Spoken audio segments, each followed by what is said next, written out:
In 1979, interviewers asked the Harvard MBA program how many of them set goals. They found that 84% of the program set no goals at all, 13% of them set goals but they weren't committed on paper, and only 3% actually set goals that were committed on paper and had plans to accomplish them. 10 years on, in 1989, they interviewed the same individuals again. The results were absolutely staggering. They found that those 13% who set some goals but hadn't had them down on paper were making twice as much as the 84% who had never set a goal. And even more staggering was the fact that the 3% who had committed goals written on paper had actually been making more money than the 97% put together.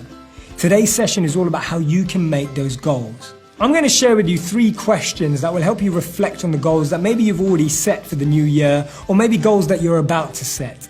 The first question you need to ask yourself is, are your goals too vague and are they not specific enough? The reason why I ask this is because maybe one of your goals is to get fit. Now, when you say that, do you mean as fit as a model? Do you mean as fit as Cristiano Ronaldo? Do you mean as fit as an athlete? How do you define fit? Or is it just fit enough to walk up your stairs without feeling tired? Becoming more specific about the goals you want to achieve means that you're more likely to understand how much planning is involved in terms of time and resources and how you're going to make it fit into your incredibly busy week. Try to make your goals as specific as possible.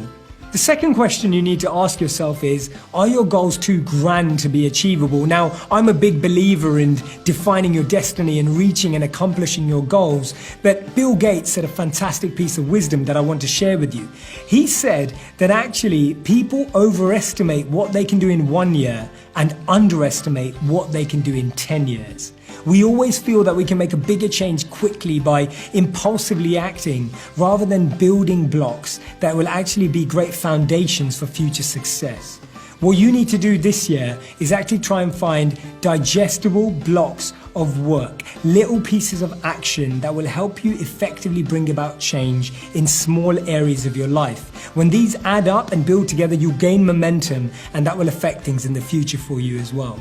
The third question you need to ask yourself is, are you surrounded by the right people and are you influenced by the right people? If, for example, your goal is to give up chocolate, it won't help if you work at a chocolate factory, you live next to a chocolate manufacturer, your best friend loves chocolate, and you're making chocolate cake on the weekends. It's just not going to be possible. You need to be spending time with people who have the same goal, but also people who've achieved that goal and made it into a habit. Are you aware of the little milestones that you need to reach to incentivize you daily? We need to feel inspired by our goals every day, and if you're feeling that your goal is too far away or a tangible outcome is in too far a distance, you need to make it closer. You need to be noticing and observing the small things, the small changes that you can be grateful for that you see every single day or every single week. Make sure you know your milestones, otherwise you're going to get lost. A goal without a plan is just a wish, and Tony Robbins said that setting goals is the first step in turning the invisible into the visible, and therefore you really need to write your goals down. Writing your goals down makes them a focus point.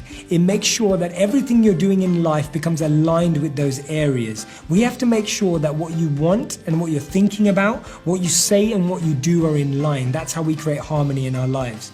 I really hope this has been relevant for your goal setting. I really look forward to seeing your goals.